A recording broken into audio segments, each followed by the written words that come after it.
સાથે હું છું બંસી। તો આ સાથે ઝી 24 કલાક પર કેન્દ્રીય ગૃહમંત્રી અમિત શાહ જે રીતે વડોદરા ખાતે રોડ શોનું આયોજન કરવામાં આવ્યું છે। આપ જોઈ રહ્યા છો કે રોડ શોમાં અમિત શાહ જે છે તે પ્રચંડ પ્રચાર કરી રહ્યા છે। તો અમિત શાહ એક્સક્લુઝિવ ઝી 24 કલાક પર ગુજરાતની તમામ બેઠકો પર જીતનો અમિત શાહે હુંકાર કર્યો છે। કોંગ્રેસનો દાવો સમજી શકું છું, પરિણામના દિવસે ખબર પડશે। સમગ્ર દેશમાં ફરીવાર નરેન્દ્રભાઈને પીએમ બનાવવાનો માહોલ જોવા મળી રહ્યો છે। આ ચૂંટણીમાં જનતા અમારી સાથે છે તેવું નિવેદન અમિત શાહનું સામે આવ્યું છે। કેન્દ્રીય ગૃહમંત્રીની ઝી 24 કલાક સાથે ખાસ વાતચીત।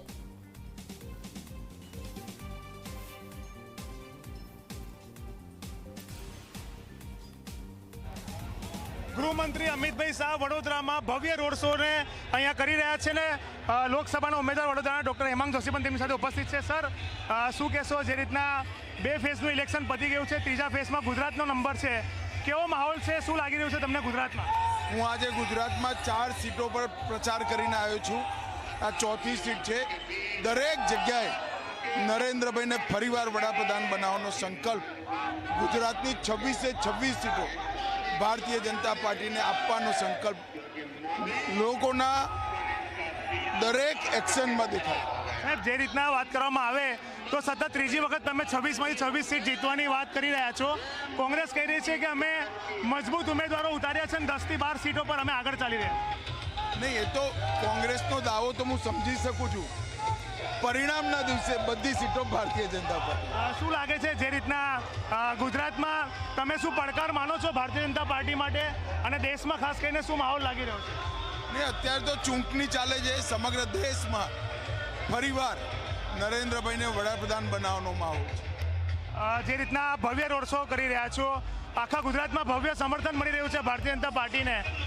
જે રીતના વાત કરવામાં આવે તો કોઈ પડકાર લાગી રહ્યો છે તમને પાર્ટીને? ચૂંટણી તો છે જ, પરંતુ જનતા અમારી સાથે છે, કાર્યકર્તાઓ ઉત્સાહમાં છે।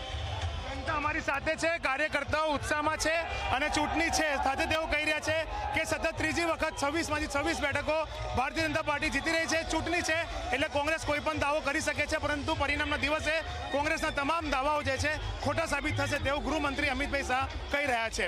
કેમેરામેન મુકુંદ દવે સાથે રવિ અગ્રવાલ, ઝી મીડિયા, વડોદરા।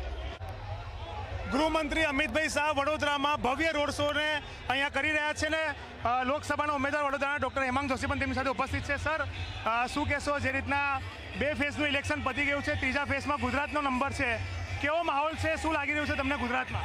હું આજે ગુજરાતમાં 4 સીટો પર પ્રચાર કરીને આવ્યો છું। આ 4થી સીટ છે। દરેક જગ્યાએ નરેન્દ્રભાઈને ફરીવાર વડાપ્રધાન બનાવવાનો સંકલ્પ ગુજરાતની 26 સીટો ભારતીય જનતા પાર્ટીને આપવાનો સંકલ્પ લોકોના દરેક એક્શનમાં દેખાય। સાહેબ, જે રીતના વાત કરવામાં આવે તો સતત ત્રીજી વખત તમે 26માંથી 26 સીટ જીતવાની વાત કરી રહ્યા છો। કોંગ્રેસ કહી રહી છે કે અમે મજબૂત ઉમેદવારો ઉતાર્યા છે અને 10થી 12 સીટો પર અમે આગળ ચાલી રહ્યા। નહીં, એ તો કોંગ્રેસનો દાવો તો હું સમજી શકું છું, પરિણામના દિવસે બધી સીટો ભારતીય જનતા પાર્ટી। શું લાગે છે જે રીતના ગુજરાતમાં તમે શું પડકાર માનો છો ભારતીય જનતા પાર્ટી માટે અને દેશમાં ખાસ કરીને શું માહોલ લાગી રહ્યો છે? નહીં, અત્યારે તો ચૂંટણી ચાલે છે। સમગ્ર દેશમાં ફરીવાર નરેન્દ્રભાઈને વડાપ્રધાન બનાવવાનો માહોલ છે। જે રીતના ભવ્ય રોડ શો કરી રહ્યા છો, આખા ગુજરાતમાં ભવ્ય સમર્થન મળી રહ્યું છે ભારતીય જનતા પાર્ટીને। જે રીતના વાત કરવામાં આવે તો કોઈ પડકાર લાગી રહ્યો છે તમને પાર્ટીને? ચૂંટણી તો છે જ, પરંતુ જનતા અમારી સાથે છે, કાર્યકર્તાઓ ઉત્સાહમાં છે।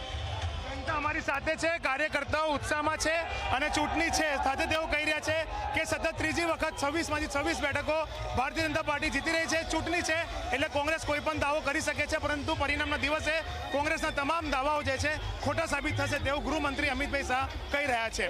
કેમેરામેન મુકુંદ દવે સાથે રવિ અગ્રવાલ, ઝી મીડિયા, વડોદરા। તો કેન્દ્રીય ગૃહમંત્રીની અમિત શાહની ઝી 24 કલાક સાથે ખાસ વાતચીત। ગુજરાતની તમામ બેઠકો પર તેઓએ જીતનો વિશ્વાસ